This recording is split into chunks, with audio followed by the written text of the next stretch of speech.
공식적인 한국 선교의 시작을 말할 때는 1885년 4월 5일 부활절에 인천항에 상륙한 언더우드 아펜셀라의 입국을 말합니다. 그러나 비공식적으로는 그보다 훨씬 앞서서 산발적으로 선교의 활동이 있었음을 우리는 알 수가 있습니다. 그 가운데 하나가 바로 토마스 선교사의 순교 사건이라고 말할 수가 있습니다. 토마스 선교사는 1866년 8월 제너럴 서머노라는 이 배의 통역관 자격으로 승선을 하고 조선에 입국을 합니다. 이 제너럴 서머노가 양각도에 잠시 자초당해 있을 때 군관들이 그 배에 솔가지와 유향을 뿌려가지고 불을 지릅니다. 배에 불길이 휩싸이자 배에 탔던 사람들이 무트로 나왔고 기다리고 있던 군관들은 그들을 모조리 처형을 하고 말았습니다. 마지막으로 성경을 하나름 가지고 무트로 올라온 한 청년이 있었는데 바로 그가 토마스 선교사였습니다. 그는 무트로 나와서 자기를 죽이려고 하는 박충건이라고 하는 군관에게 무릎을 꿇고 엎드리며 자기가 가지고 온 성경을 건네줍니다.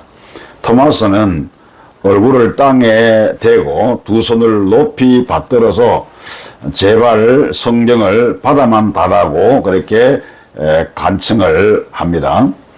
박충건은 그를 죽이려고 하다가 뽑았던 칼을 다시 멈추었습니다. 왜냐하면 토마스가 예의를 갖추어서 성경을 전하려 했기 때문입니다. 박충건이가 성경을 받지 않으니까 이 토마스는 머리를 모래사장에 묻고 하나님 앞에 눈물로 간절히 기도를 했습니다. 자기는 칼에 죽는다 할지라도 제발 이 사람들이 성경을 받고 예수를 믿도록 해달라고 하는 것입니다. 얼마 동안 최후의 기도를 드리고 난 다음 토마스는 다시 두 손으로 정중히 박충건에게 성경만은 받아달라고 간청을 합니다. 그러나 박충건은 끝내 성경 받기를 거부하고 마침내 칼로 토마스의 머리를 잘라 버립니다.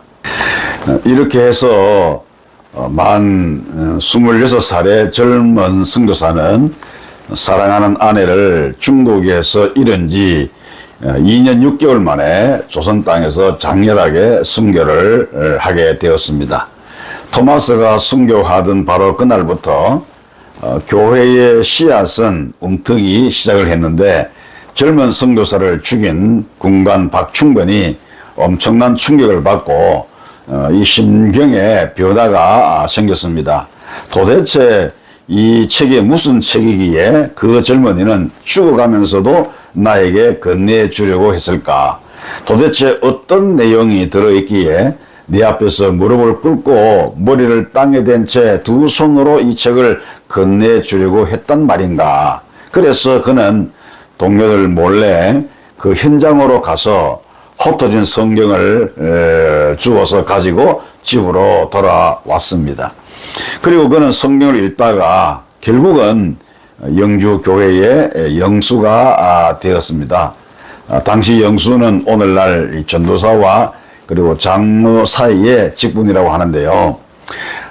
그리고 이 성경을 자기 조카 이영태에게 건네주었는데 이영태도 훗날 예수님을 영접을 하게 되었습니다. 이영태는 훗날에 평양 숭실대학을 졸업을 하고 레이롤즈 선교사의 조사가 되어서 우리가 읽고 있는 한글 성경 3분의 1을 번역하는데 결정적인 역할을 했습니다. 그리고 토마스로부터 한문 성경 3권을 건네받은 최치량이라고 하는 사람은 성경이 금지된 책이라고 하는 사실을 알고 겁이 나서 평양의 영문주사 박영식에게 건네주었습니다. 박영식은 이 성경을 건네받고 질이 좋은 종이라고 하는 것을 알고 자기 방을 도배하고 싶은 생각이 문득 들었습니다. 당시 중국어 성경은 한지로 만들어졌기 때문에 종이의 질이 매우 좋았고, 소위 이 책은 딱지본으로 제본되어 있었기 때문에 묶은 실을 이렇게 풀기만 하면 낱장으로 풀려서 일일이 종이를 찢을 필요가 없었습니다. 옛날에는 방이 작았기 때문에 성경 2권이면은 웬만한 집에 방을 도배하는 것은 그렇게 어려운 일이 아니었습니다. 그래서 박영식은 성경책을 다 풀어가지고 자기 집의 방을 모두 도배를 해버리고 말았습니다. 방바닥과 벽과 천장까지 성경으로 도배한 집을 한번 상상을 한번 해보십시오. 이 집이야말로 인류 역사상 최초로 성경으로 도배한 말씀의 집이었을 것입니다. 성경으로 방 전체를 도배했기 때문에 방에 들어가면 사방에 보이는 것이 바로 성경 말씀뿐이었습니다. 보기 싫어도 보아야 하는 것이 성경 말씀이었습니다. 회개의 말씀, 속죄의 말씀, 부활의 말씀, 영생의 말씀 등등 온 방안의 천지가 말씀으로 도배했기 때문에 보지 않을 수가 없는 것이죠. 결국 박영식은 도배가 된 성경을 읽음으로써 예수님이 누구이신지, 그리고 죄는 어떻게 회개하며 어떻게 예수를 믿고 천국에 가는지를 알게 되었던 것입니다. 그래서 그는 예수님을 영접하고 구원을 받았으며 자기에게 성경을 전해주었던 채치량까지도 예수를 믿고 구원을 받게 되었던 것입니다. 그리고 성경으로 도배했던 박영식의 그 집은 후에 평양에서 최초의 교회인 널다리 교회가 되었고요. 이 널다리 교회가 1907년 놀라운 성령의 불길이 임했던 교회요, 평양 대부흥운동의 원산지가 되었던 장대현 교회의 전신이었던 것입니다. 장대현 교회의 대부흥운동으로 시작해서 평양을 동방의 예루살렘으로 불리워지기도 했습니다. 이처럼 한국 선교는 성경 곧 하나님의 말씀으로 시작이 되었습니다. 그리고 이 성경이 오늘의 한국 교회를 만들고 저와 여러분들의 인생을 바꾸어 놓은 것입니다.